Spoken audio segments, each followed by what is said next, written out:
Should police officers be in school? Police officers are often seen as the faces of security, and because of that, we put our hope in them, our trust in them, our faith in them. I do not think we should be allowing our children around them. School is meant to be a place of learning, and with learning comes mistakes.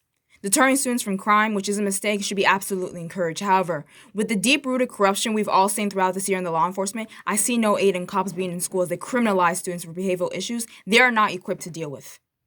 Since the tragedy of Sandy Hook, lawmakers decided that putting cops in school was to the students' benefit because we would be protected. Who exactly is being protected? Because according to my research, 59% of black students go to school with cops. This is compared to 49% Hispanics and 47% white and 40% Asian. Why is the minority higher than the majority in this situation?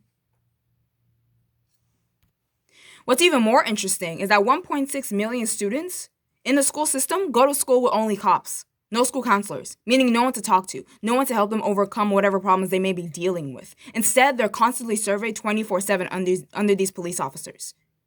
That's strange. Because school counselors are trained to deal with these kinds of children that they're surveying.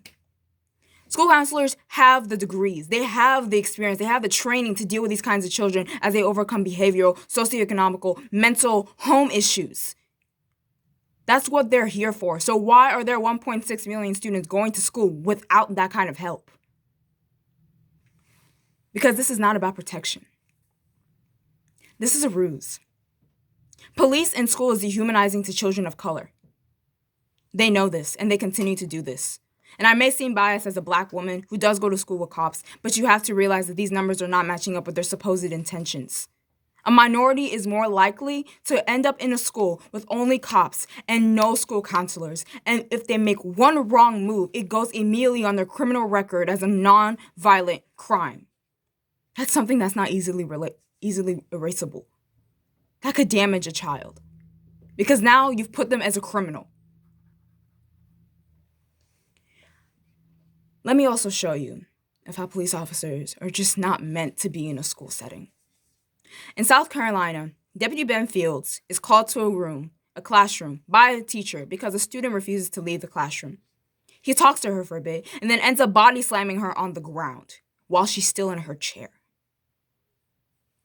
I understand that the child was being disrespectful, but that did not call for that level of violence.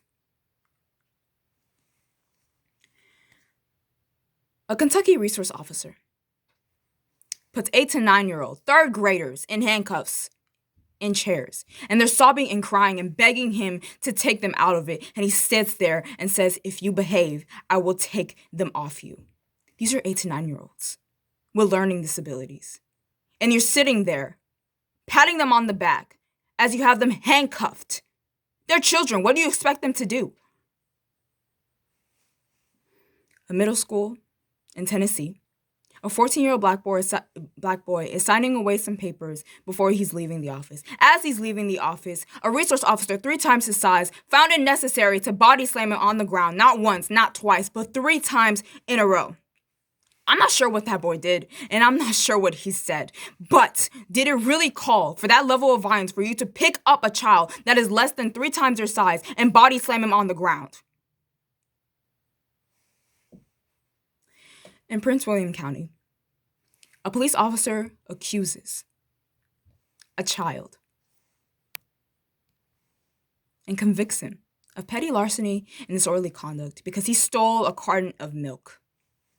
Let me tell you what actually happened. He receives free and reduced lunch, and he forgot to grab a carton of milk while he was leaving the line, so he went back to grab one. But now, that's going on his criminal record because he forgot a carton of milk.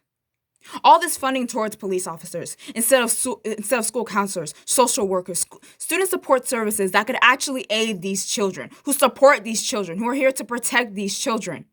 But instead, we're funding them towards people who are trained to deal with criminals. In the name of safety? Who is being kept safe?